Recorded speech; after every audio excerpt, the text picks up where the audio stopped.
Bonjour et bienvenue, très heureux de vous retrouver. L'actualité décryptée et commentée à travers l'image, le son et surtout l'opinion. Du plaisir en politique, si vous le verrez, ça existe. Hamon aux couleurs de l'OM, comme si l'équipe était à la peine sur le terrain. Fillon qui reprend l'armure d'une icône du FN pour relancer sa campagne. Le centre qui vire à droite pour ne pas sombrer. Macron qui explique la politique aux enfants et qui ne fait pas son âge. Et pendant ce temps-là, le gouvernement, vous le verrez, qui tire ses dernières cartouches contre le FN, mais pas facile de faire mouche avec des balles à blanc. On commence par du plaisir. On a décidé de parler campagne dans la médiasphère ce matin.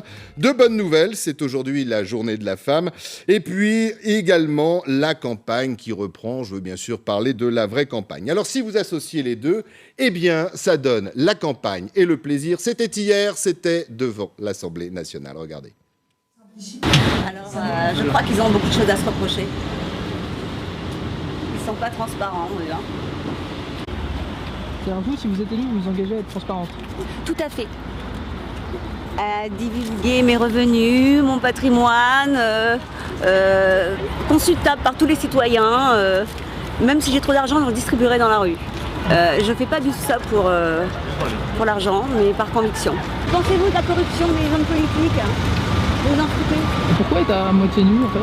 C'est quoi Parce que, en fin de compte, nous demandons aujourd'hui la transparence par rapport aux histoires de corruption. Et donc cette tenue justifie donc la transparence, la nudité, entre guillemets, parce que je ne suis pas complètement nue quand même. Et voilà. Je milite pour le bien-être de l'individu dans la société, remettre l'homme au centre de la politique. Donc, Assemblée pour la petite histoire, la pauvre Cindy Lee s'est fait déloger par une trentaine de CRS qui ont cru qu'il s'agissait d'une femelle qui voulait prendre d'assaut l'Assemblée. Bonjour Jean-Luc Manot. Bonjour. Conseiller en communication, cofondateur du cabinet conseil Only Conseil, Arnaud Benedetti, bonjour. Bonjour. Vous êtes professeur d'histoire de la communication à la Sorbonne, auteur de La fin de la com aux éditions Cerf. Régis Maillot, bonjour. Bonjour. C'est un plaisir de vous avoir. Merci. Humoriste, bien sûr, auteur, chroniqueur.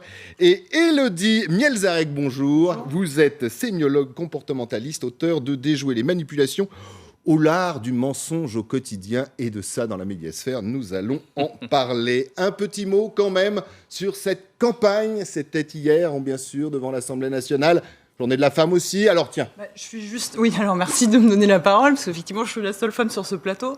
C'est dommage d'avoir à le préciser d'ailleurs, mais je suis assez chagrinée, en fait, que justement, le jour de cette journée de la femme, parce que ça aussi, ça pose problème d'un point de vue linguistique, qu'on ne dise pas les femmes, mais la femme, mais qu'on montre, voilà, alors, elle a tout son parcours et elle a ses objectifs, mais voilà, on est encore réduit à un corps dénudé, et voilà, la voix, l'expression de la femme, aujourd'hui, c'est ça. C'est dommage. Alors, c'était pas aujourd'hui, c'était hier quand même, pour préciser. Et puis, c'était pour donner un petit côté sympa à cette campagne qui en manque, permettez-moi de l'expression, beaucoup. Enfin là, c'était surtout l'expression de la bêtise, cette jeune femme. En plus, elle est blonde, donc on retombe dans les stéréotypes, etc.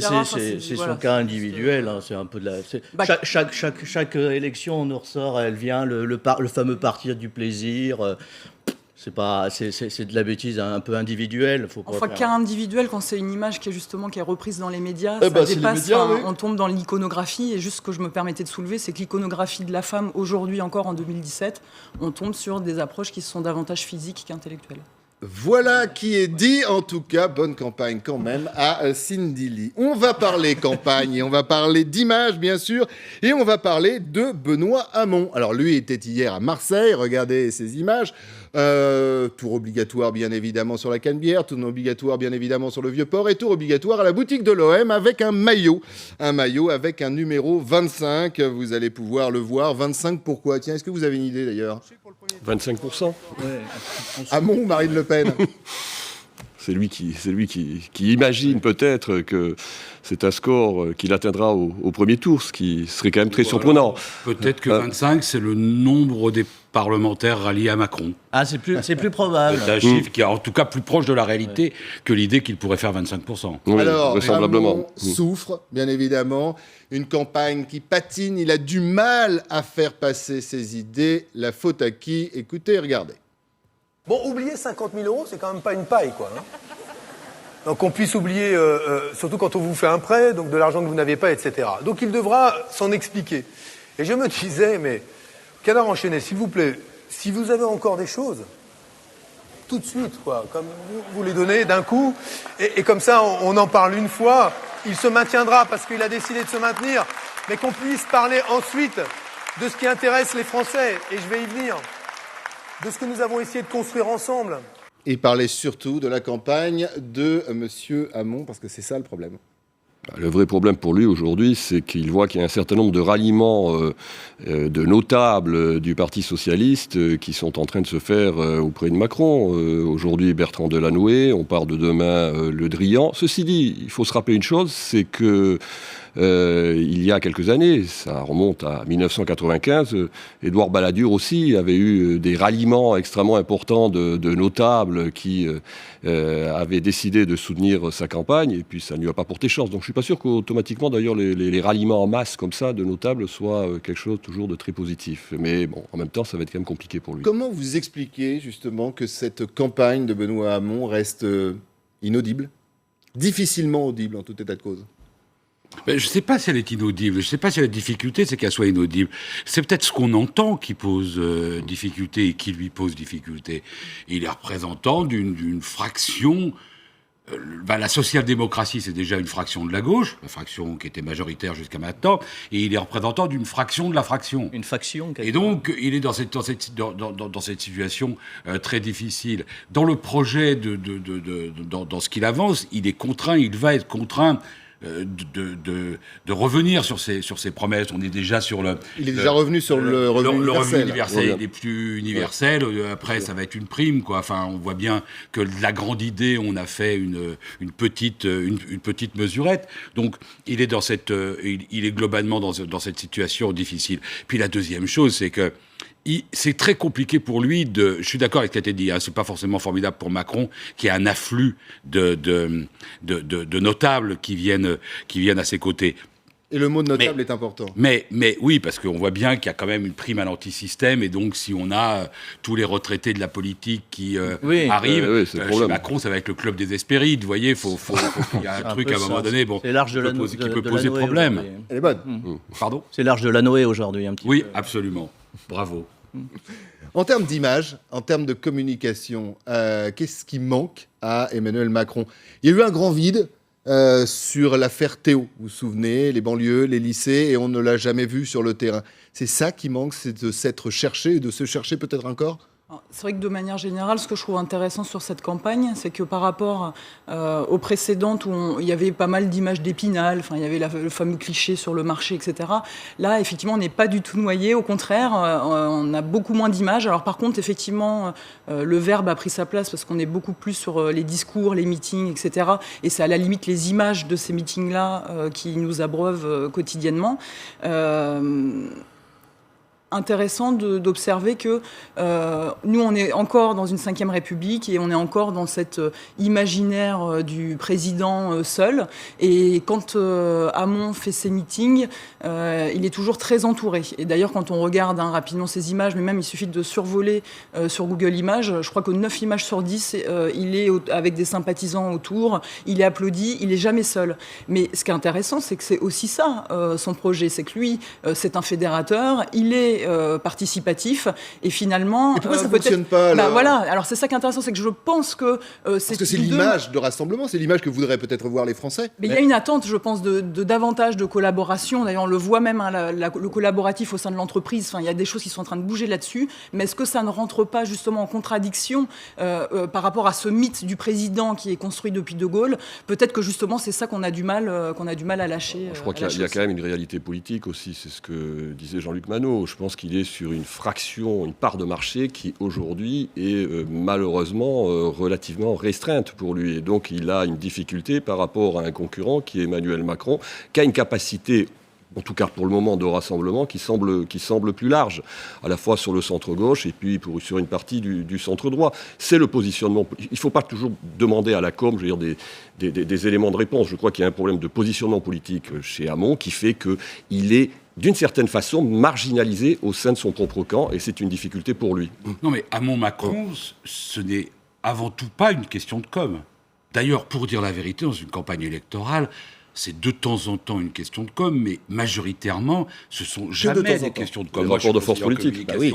Mais il faut avoir l'humilité de le dire. La vérité, c'est des rapports de force politique, c'est des composantes, c'est le rapport de la sociologie avec la politique. C'est que des gens, à un moment donné, décident que leur intérêt est plutôt voté là. La com, elle peut faire perdre des bonnes idées. Mais elle ne crée jamais les bonnes idées à la place pour les gens qui en ont des mauvaises. Oui, et puis sans compter qu'Hamon... Je dis ça pour tous ceux qui veulent l'entendre. Sans compter qu'Hamon, en plus, non seulement a la concurrence de Macron sur sa droite, mais il a la concurrence de Mélenchon également sur sa gauche. Surtout de Mélenchon. Donc moi, je pense que c'est surtout là-dessus, c'est-à-dire l'offre politique est très parsemée. Et c'est vrai qu'ils sont un peu nombreux sur le biscuit à la gauche de la gauche, comme on dit ça, ou l'ultra-gauche, selon justement les époques. Mais entre Mélenchon, alors on a du Poutou, on a du Artaud, on a du Hamon. L'électeur, il ne sait pas trop où il va piocher, quoi. Donc, grosso modo, effectivement, il est un peu inaudible là-dessus. Quant à l'effet de foule, c'est au contraire, c'est vrai qu'il se noie dans la foule, quoi. Même s'ils vont du collectivisme ou du collectif, hein, comme on peut dire, manifestement, il sort pas du lot. Mais ce que vous soulevez, c'est ça, c'est ce hiatus entre un positionnement qui est de l'ordre de fédérer, de rassembler autour de soi, et l'incapacité de le faire dans la réalité, avec effectivement les autres partis. Alors, si vous êtes d'accord, on va parler d'un autre cas. Hamon, Macron. Encore en 11, ça rime, il y a Fillon, bien évidemment. Difficile encore de passer à côté du candidat républicain. Rassemblement à défaut d'union. Un nouveau canard dans sa mare, de nouveaux alliés dont on va bientôt parler. Et une image sortie tout droit de notre histoire. C'est parti et on commence. Nous sommes tout à la fois lucides et responsables. Lucides parce que nous ne masquons pas la réalité, nous ne masquons pas les difficultés, mais responsables parce que nous devons surmonter ce que nous pouvons ressentir pour nous engager autour du candidat de notre famille. Le projet est un bon projet, qui est un projet qui est attendu, qui est partagé, porté par une très très grande partie de nos électeurs de la droite, qu'on ne veut pas voir partir ni chez Le Pen ni chez Macron. Eh bien, on doit y aller, avec peut-être un peu de salive pour certains à ravaler, avec peut-être quelques regrets, mais en raison et en âme et conscience, nous irons. En âme et conscience, nous irons. C'est pas facile, hein, quand même. Hein, ça a l'air très très dur. Et alors, on parle de projet, mais il manque quand même un nom derrière le projet. C'est quand même Fillon. Oui. Hein, envoyer Brice Hortefeux, oui, c'est vrai qu'un candidat à droite, quand il y en a un, ça va. C'est quand il y en a deux que ça pose des problèmes. Là, on peut se poser la question. Ouais. Ça vous... Non, la vérité, c'est que le projet, la ligne Fillon est majoritaire chez les Républicains, la ligne politique, ça c'est une chose, sauf qu'une élection présidentielle, ça s'incarne. C'est la rencontre, on va pas rentrer dans les clichés, mais c'est quand même la rencontre entre un homme et un peuple et la société. Et la difficulté, c'est qu'aujourd'hui, le fond de marque de Fillon est un peu abîmé. Donc il va falloir qu'il redresse l'image. Mais je pense quand même qu'il y a plusieurs aspects. Fillon a résisté aux primaires. Il était donné battu. Il l'emporte contre toute attente. Il a résisté ces derniers jours aux tentatives quand même de déstabilisation de sa candidature. Il a d'ailleurs dans redit son hier propre en corps. meeting que donc, si jamais la grande réunion du Trocadéro avait échoué, il se serait retiré. Donc il se dit aujourd'hui, finalement, je peux peut-être créer la surprise, in fine, malgré les sondages. Oui, mais je malgré peux. une Ce qu'on conjoncture vient d'entendre et ce qu'on vient de voir, notamment dans les visages, on ne peut pas dire que, Élodie, c'est quand même votre job, qu'ils étaient tous ouverts vers le combat nouveau. Ce que je trouve intéressant, c'est que tout à l'heure, donc on parlait d'Hamon et de cette dimension un peu marginale, qu'il se marginalise au sein de son parti. Et je trouve que celui qui est le plus marginal aujourd'hui, effectivement, c'est Fillon. Et dans ses mots, c'est incroyable, dans son discours, il construit le camp Fillon et tous les autres, avec cette théorie du complot qu'on peut lire entre les lignes. Le vous, quand il dit vous qui ne baisserez jamais les bras, etc. C'est-à-dire que même au sein de son discours, il scinde, il fait des paquets de gens. Et c'est assez étonnant. C'est-à-dire que c'est du jamais vu pour quelqu'un, effectivement, qui veut briguer la présidentielle, de ne pas être dans cette logique de rassemblement. Et quand il dit la vérité et ma vérité aussi. Oui, tout à fait. C'est un signe. Bien sûr. Mais voilà, c'est cette marginalisation qu'on peut observer ces derniers temps dans son discours, et ce qui lui est justement reproché. Et c'est cette difficulté à pouvoir rassembler, puisqu'à partir du moment où vous parlez qu'à une frange qui se sent effectivement persécutée, vous ne parlez qu'aux persécutés. Et ça, en termes de rassemblement, c'est compliqué. C'est ça, il faudrait peut-être lui expliquer qu'il a déjà gagné la primaire de droite, et que maintenant, il faudrait gagner l'élection. Jean-Luc. Oui, d'un mot, c'est que D'abord, moi je trouve que la fin de la séquence, qui est une reddition en réalité d'une grande partie des élus en race campagne quand même. Oui, très drôle. On a traduit par une victoire de Fillon. Oui, je ne sais pas si c'est à juste titre ou pas. Politiquement, c'est une victoire politique. Dans l'image, c'est une important. victoire politique de Fillon. Sur le plan politique, il a gagné. En même temps, l'image qui est donnée par ce comité politique, etc., excusez-moi, c'est vol au-dessus d'un nid de coucou, l'histoire. Enfin, on a l'impression que c'est avec Fillon dans le rôle de Nicholson. Enfin, on ne sait pas où ces gens vont, ils y vont totalement... Ils sortent en ordre dispersé, pour une partie totalement désespérée. Ils ont du mal à trouver les mots. Donc il y a quand même ces marques-là. Mais c'est vrai, je suis d'accord avec ce que vous disiez tout à l'heure, il y a encore une difficulté, et elle est évidente et elle peut être grave pour lui, de rassembler. Car l'élection présidentielle, il faut 2 conditions pour la gagner. La première, c'est d'avoir un projet ou d'avoir un projet et une personnalité qui rassemble un socle assez important, et de ne pas être en situation d'être rejeté majoritairement. Or, pour le moment, s'il est dans ce score au premier tour, c'est qu'une partie non négligeable de l'électorat de droite, qui n'a pas disparu, qui est toujours de droite, qui est toujours l'électorat libéral, eh bien, il a des difficultés à aller voter pour lui quand même. Enfin, je pense qu'il fait un double pari quand même dans cette affaire. Premier pari, c'est qu'il y a quand même dans le pays une envie d'alternance de la part de l'électorat de droite, et il pense que, in fine, l'électorat de droite va se mobiliser un moment sur sa candidature et il va certainement... La surprise du premier tour. La surprise du premier tour. Et puis deuxièmement, le positionnement. En effet, il se marginalise, mais il y a quand même aussi un fourvent anti-système dans ce pays qui aujourd'hui existe, et il essaye de surfer sur ce vent anti-système. Vous voyez bien son discours contre les journalistes, son discours contre les juges, ça participe de ce courant-là. Alors, vous le savez, dans la médiasphère, et je vous donnerai la parole juste après, nous sommes là pour parler d'image et pour parler de fond. Eh bien, en matière d'image et de fond, et là, vos avis m'intéressent, c'est juste après ça. À Orléans, le mot soumission, ça fait des siècles qu'on l'ignore. Eh bien, moi non plus, je ne me soumets pas. Et je repense à cette réplique de Jeanne d'Arc face à ses juges. Passez outre, je vous prie. C'est à ces mots que je pense aujourd'hui. Passez outre. Passez outre les attaques dont je suis la cible. Passez outre car, comme vous, des millions de Français refusent que leur vote soit préempté et confisqué. L'appel à Jeanne d'Arc. C'est un grand classique, hein. C'est un grand classique. C'est un peu l'icône à géométrie variable, hein, Jeanne d'Arc. Tout le monde a eu le droit à sa petite Jeanne d'Arc. Le plus récemment, parce qu'on pense que c'était le Front National, mais ça a été récupéré depuis tout le temps. Macron a fait. C'est lui qui a organisé les fêtes. Il y était. Donc Jeanne d'Arc, oui. Franchement, ça fait dater. On parle de com, ça fait un peu. Il y en a un peu marre avec notre Jeanne d'Arc, hein, qui était déjà un mythe quand ça a été écrit. Et aujourd'hui, ça fait un petit peu... c'est le ramasse-miettes, quoi. Oui, enfin, ceci près, dans la politique, il y a beaucoup d'imaginaire aussi. Sauf que lui, il faut qu'il stoppe l'hémorragie d'une partie de son électorat vers le Front National. Donc la référence à Jeanne d'Arc, sur le plan mythologique, elle n'est pas si neutre que cela. Et les affaires successives, hein, rapidement encore, le Canard aujourd'hui. On a d'ailleurs l'impression, je ne sais pas si vous voulez en parler tout à l'heure, mais que toutes ces affaires... ça finit par passer, si ce n'est lasser. En tout cas, on en parle moins. Donc là aussi, la posture de Jeanne d'Arc, c'est celui qui lutte, qui résiste. Oui, d'accord, enfin, Jeanne d'Arc, qui imagine Jeanne d'Arc mise en examen? Enfin, c'est pas la problématique. Elle l'a été par les Anglais. C'est pas la problématique. En plus, elle l'a été. C'était plutôt à son honneur. Et qui est l'évêque Cochon? On va pas filer la métaphore plus avant. Mais non, moi d'abord, Fillon, il fait des beaux discours. Il a une plume, qui est une très bonne plume, c'est quelqu'un de formidable, voilà. Là, il s'est pas trop mis en difficulté, parce qu'aller à Orléans et faire l'appel à Jeanne d'Arc, c'est un peu comme vanter les bêtises à Cambrai, et vous voyez... C'est un peu un marronnier. Oui, voilà, c'est quand même assez simple. Mais...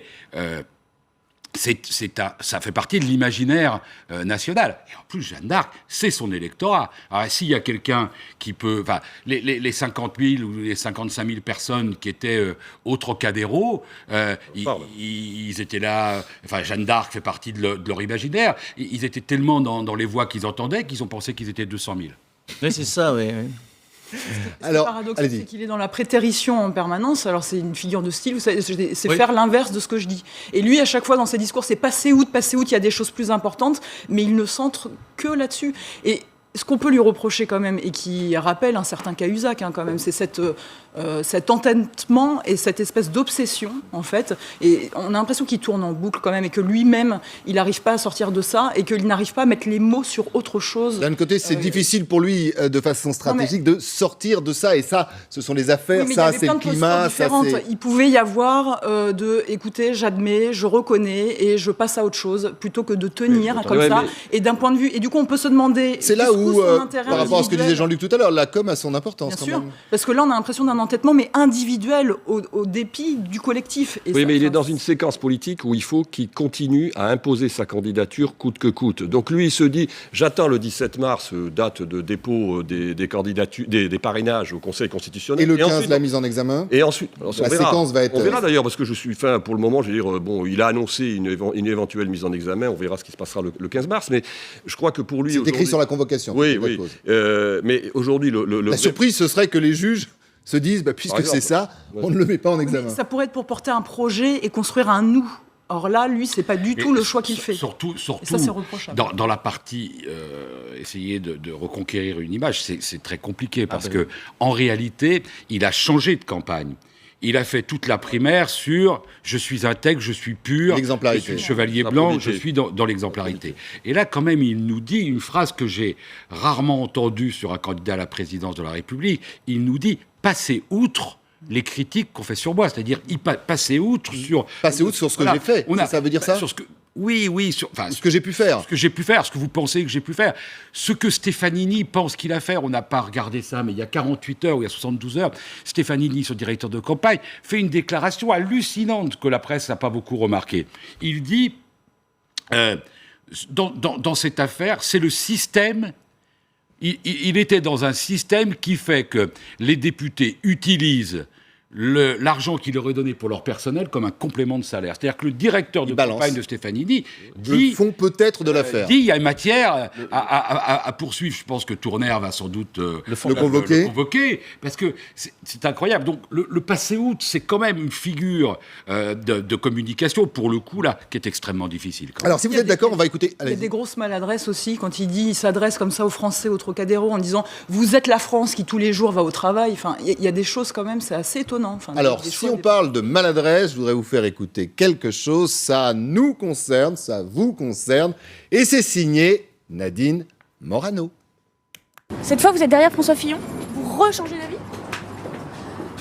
Mais vous nous emmerdez, les médias, toujours à poser des questions. Non, on regarde ce que vous... La semaine dernière... de l'intérêt de la France, il s'agit de l'intérêt de la France. Voilà. Mais il y a 3 jours, vous disiez le contraire. Vous disiez qu'il fallait changer de candidat, quand même. Vous écoutez ce que vous avez envie d'écouter pour faire votre petite mayonnaise. Vous souhaitez que François Fillon arrête sa campagne présidentielle? Oui. Vous le souhaitez? Oui, je lui ai dit.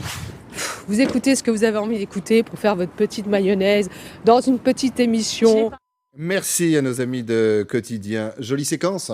C'est le drame des politiques aujourd'hui, qui sont complètement emportés par un système, qui sont complètement emportés par un système auquel ils participent. Je veux dire, personne n'oblige un politique à tweeter, très simplement. Je veux dire. Donc à partir du moment où on rentre dans ce système, et à dire n'importe quoi en plateau, dans cette hystérisation permanente, il ne faut pas s'étonner à ce qu'on ait des retours de bâton médiatiques. Je crois qu'ils sont otages. Vous pensez que cette campagne, ce genre de propos, ils ont été nombreux, quasi tous les candidats l'ont fait.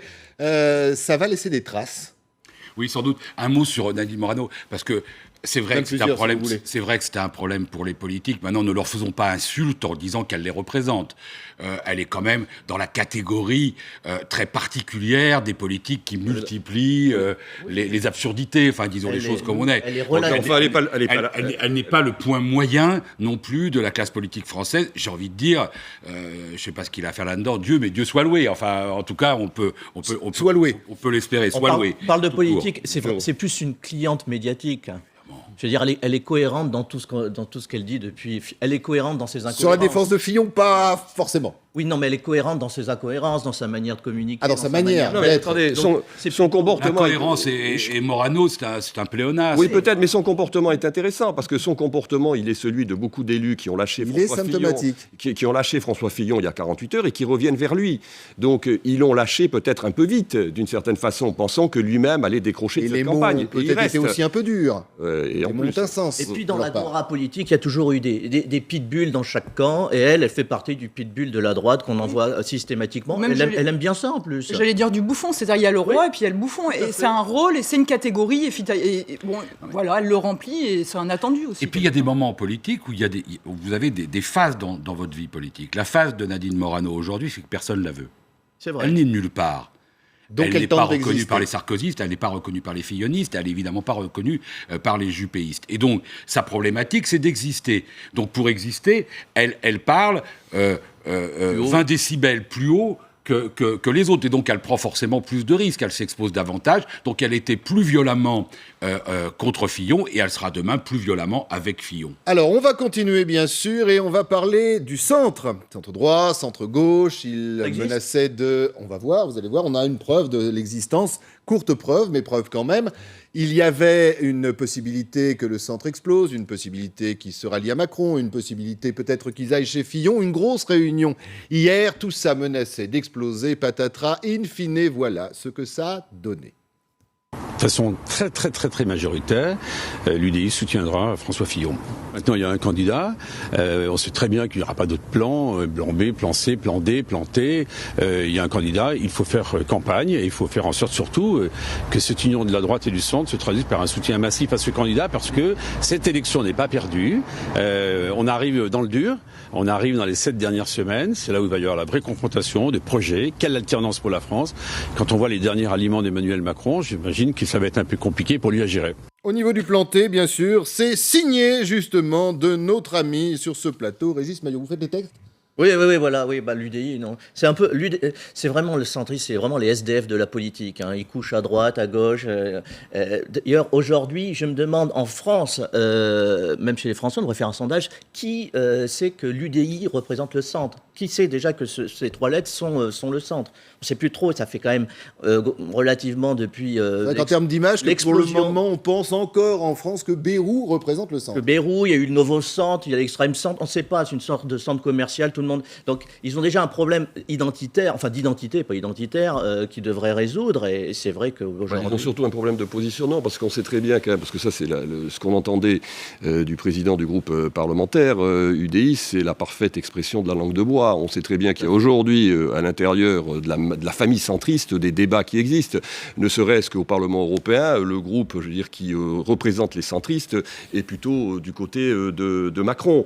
Donc on voit bien qu'il y a un débat à l'intérieur du centre et que, bien évidemment, la position de l'UDI représente une position parmi d'autres dans la petite famille centriste. Rapidement, c'est quand même un petit bol d'air bienvenu pour François Fillon. Oui, il a besoin de ça. Il a besoin de la marque.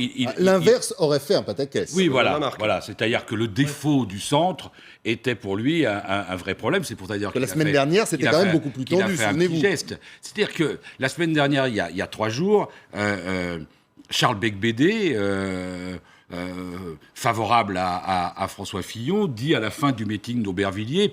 Je suis heureux que le QG soit nettoyé, que l'UDI ne soit plus avec nous, car il faut purifier.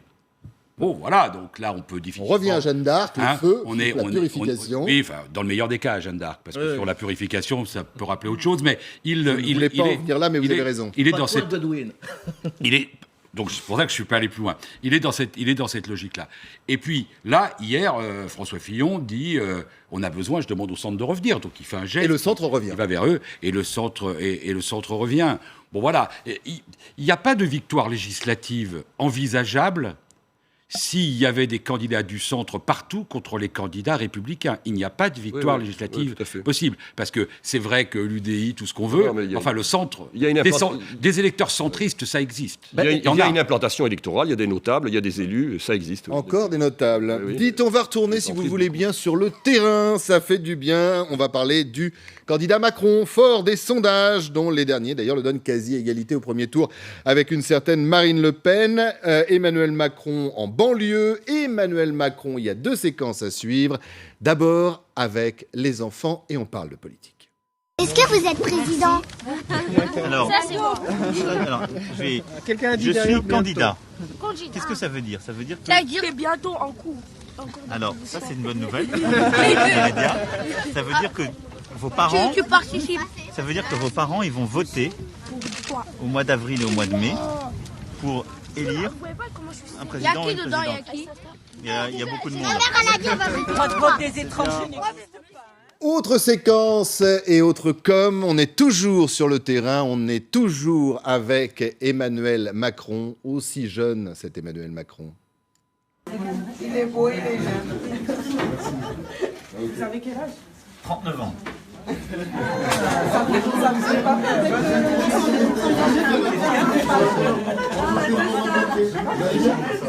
Justement, vous avez l'énergie pour. C'est l'énergie, hein. C'est vrai? Mais ça me fait plaisir d'avoir un commentaire de votre part. Venez tous. Merci. Quel changement parmi tous ces candidats. Il y a quand même quelque chose autour, qu'on le veuille ou non, d'Emmanuel Macron, même si on fait fi des ralliements, on va en parler dans quelques instants, ou de la politique, en termes d'image, il y a quand même quelque chose. Oui, mais on a l'impression que c'est le seul qui, pardonnez-moi l'expression, kiffe sa campagne. Oui, mais alors ce qui est très intéressant, c'est que aussi c'est le seul qui y soit déjà, c'est-à-dire que quand on regarde ces images, il a tout le temps un fond bleu, il a tout le temps des drapeaux à côté, enfin, on a l'impression d'être dans le bureau et qu'il est déjà sur la photo officielle. Donc lui, effectivement, il manie très bien les mots, il manie très bien sa communication. Puisqu'il D'ailleurs, le décor de ces meetings, vous avez tout à fait raison, on a l'impression qu'il est déjà lui, président. il est étatique, quoi. C'est-à-dire que par rapport effectivement à d'autres types de codes qui sont utilisés par d'autres types de candidats, la marginalité pour l'un, le côté fédérateur pour l'autre, lui, voilà, il est déjà dans l'incarnation de ce rôle-là. Il est dans une certaine performativité, comme on dit en linguistique, c'est-à-dire qu'il réalise déjà le réel, finalement, en construisant... et en Macron, le candidat réel. Alors ça, je suis parfaitement d'accord avec ça, c'est même un point fort. Il a fait évoluer un peu sa campagne sur 2 points. D'abord, il a corrigé les scories christiques, quoi. Parce qu'il y a eu des images de Macron dans les meetings, etc., c'était Jeanne d'Arc juste avant de monter au bûcher, et donc, pour continuer à parler de Jeanne d'Arc, ça, il l'a corrigé, parce que les gens lui ont dit que ça passait relativement mal. Et deuxièmement, il fait autre chose, c'est qu'il y a une volonté de communication, pour le coup, à l'installer avec des gens. Donc, de le faire parler avec des gens. Et ces 2 séquences-là qu'on vient de voir, elles sont sympathiques. Pourquoi ? Parce que quand on réfléchit à l'histoire et qu'on regarde... À quel candidat il ressemble le plus? C'est quand même Giscard qui revient immédiatement. Et il revient donc la phrase sur Giscard, son problème c'est le peuple, qui était une phrase emblématique de commentaire de Giscard. Et donc il faut absolument qu'il arrive à... Sur le plan de la compétence, de l'autorité intellectuelle... On n'est plus assis autour de la cheminée, on est sur le terrain. Il a fait le travail. Le problème, c'est quelle relation il peut avoir avec les gens. Il essaye de les démontrer. Encore un effort. C'est le candidat du système, ou dénoncé comme le candidat de la finance et du système, qui est, à votre avis, le plus proche du peuple. Bon, il fait entre guillemets, le peuple. En tout cas, qui met en image sa volonté. Oui, non, parce qu'il y a une mise en scène, bien évidemment. Il va y avoir quand même. Il y a que des mises en scène. Je vais mettre un bémol. Enfin, il va y avoir peut-être un petit souci, c'est que bon, la comparaison avec les débats.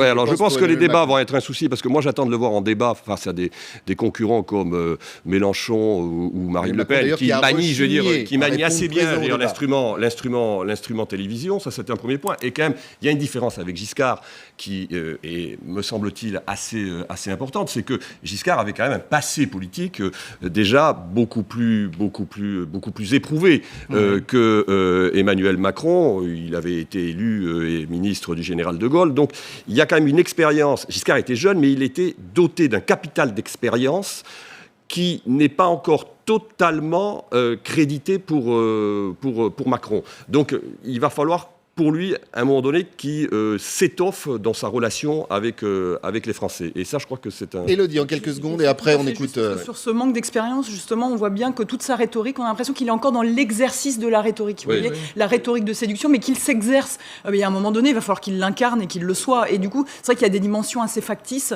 Le côté christique, le côté je monte la voix. Enfin, ça, c'est pas bon. On sent vraiment... C'est vrai, ce que je dis tout le temps, c'est qu'il a ubérisé le Parti socialiste. Il fait un peu du neuf avec du vieux, parce que la mise en scène est très belle, le packaging est bien foutu, c'est bien fait, mais aujourd'hui, en fait, en reprochant en politique de dire tout et son contraire, lui il dit rien et son contraire, et c'est ça qui est très fort en fait. Et pour l'instant, dans les sondages, ça fonctionne. Vous avez parlé il y a quelques instants de barons, de notables, on écoute ce qui suit. Je pense que le candidat qui se rapproche le plus de mes convictions, de socialiste, réformiste, européen, réaliste, c'est Emmanuel Macron. Je vous dis tout de suite, je n'appartiens pas à En Marche, je n'appartiens pas à l'équipe d'Emmanuel Macron, mais je l'aiderai dans la liberté. Il y a quelque chose que je veux dire d'Emmanuel Macron. Il est intelligent, il a du talent, mais il sait écouter et il sait accepter des nuances ou des désaccords. Et ça, j'ai beaucoup apprécié. Alors, lui sait qui ne sait pas.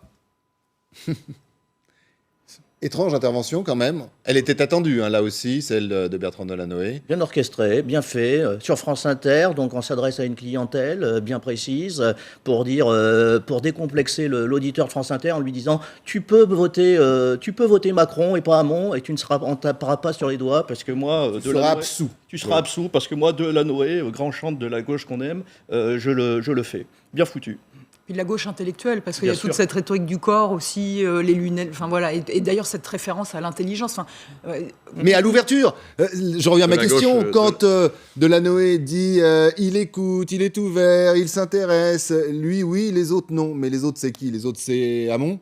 C'est Hamon, clairement, qui est visé, il me semble, là, dans la déclaration de Bertrand Delanoë. Et puis, c'est aussi la référence à la gauche parisienne, qui était plutôt, depuis la primaire, ralliée à Hamon. Delanoë incarne quand même, parce qu'il a été, c'est lui qui a conquis la mairie de Paris en 2001. Donc, il incarne cette image aussi de la gauche parisienne, à côté d'Hidalgo, qui, elle, a rallié Hamon. Donc, il y a aussi ce clin d'œil, je pense, qui est important. Il y a sur le plan politique, c'est un bon ralliement.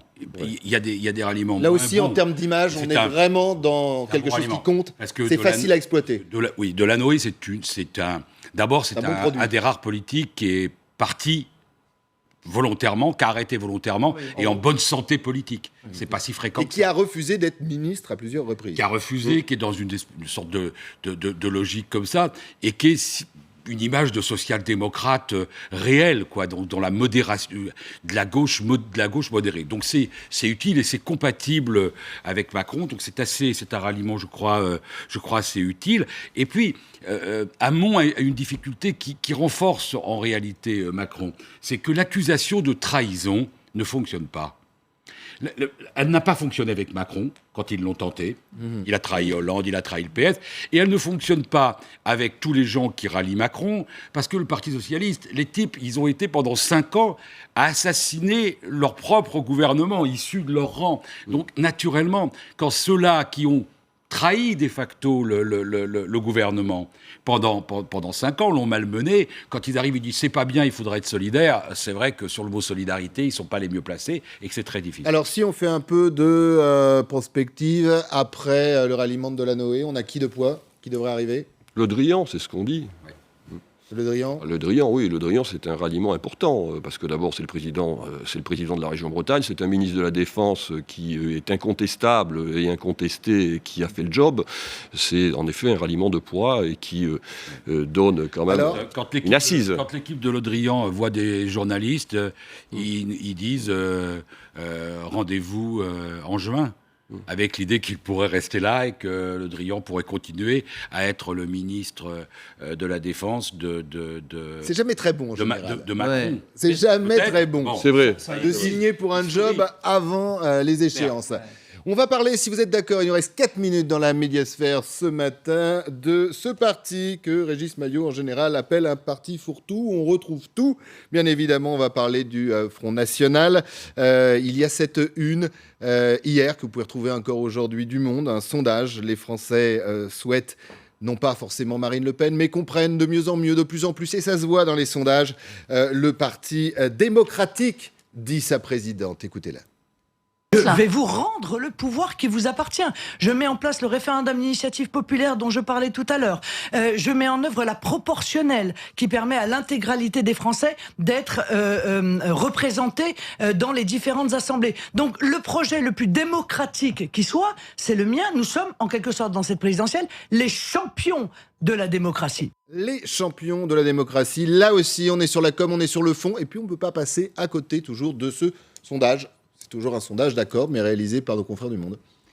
Ce qui est incroyable, c'est par rapport au thème de l'émission, la campagne enfin visible. Ce qui est fou, c'est que cette année, voilà, c'est tout ce qui est de l'ordre de l'invisible, tout ce qui s'est dit entre les Fillon, la police, les positionnements de Nicolas Sarkozy, dont on parle. Enfin, ce qui est quand même incroyable, parce qu'il a perdu aux primaires, il a été destitué, il n'est plus président, mais il est encore tout à fait présent médiatiquement. Oui. Et Marine Le Pen, c'est pareil, c'est incroyable, parce que finalement, il y a assez peu de prise de parole, on la voit assez peu dans les médias, il y a assez peu d'images, mais elle arrive quand même, très peu sur le terrain. Vous avez raison. Exactement. Et elle arrive quand même à être très présente. Donc aujourd'hui, on est dans des campagnes qui sont d'autant plus importantes qu'elles sont invisibles. C'est intéressant ce que vous dites parce que effectivement, c'était la stratégie de Marine Le Pen et du Front National avant la campagne. On a l'impression que ça continue, je pense, sous votre contrôle pendant la campagne. Rien ne change, notamment au niveau des intentions de vote, des sondages, de ce que l'on dit.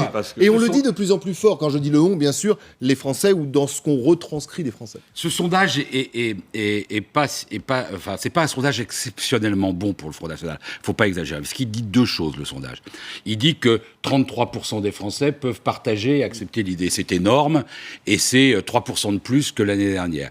Mais il dit aussi que 6% de plus de Français, 58%, disent qu'ils pensent que c'est un danger et qu'en aucune manière, ils ne sont prêts à voter pour Marine Le Pen. Ça montre quand même que la capacité de résistance de la société française au Front National continue à exister. Elle s'est manifestée dans toutes les élections locales. Elle a évité, notamment régionales, une prise de pouvoir dans les régions par les deux Le Pen qui étaient les plus avancés, Marion Maréchal et donc c'est l'utopie, en fin de compte, d'une Marine Le Pen au deuxième tour. Je veux dire, non, au deuxième tour, elle y sera, à l'évidence.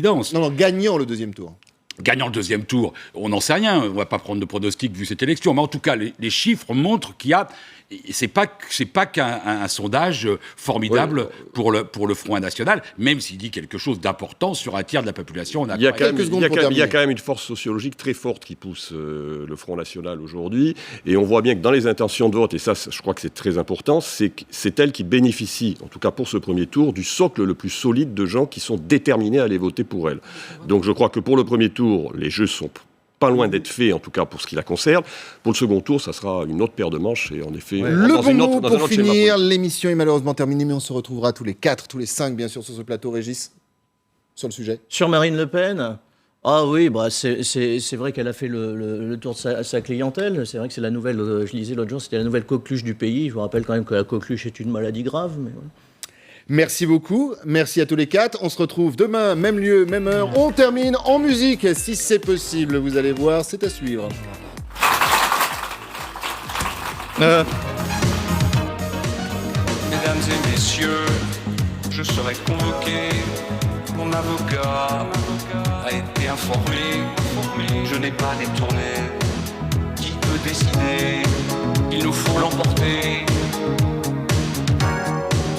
Je serai au rendez-vous, j'irai jusqu'au bout. C'est un assassinat, je ne céderai pas, je ne me retirerai pas.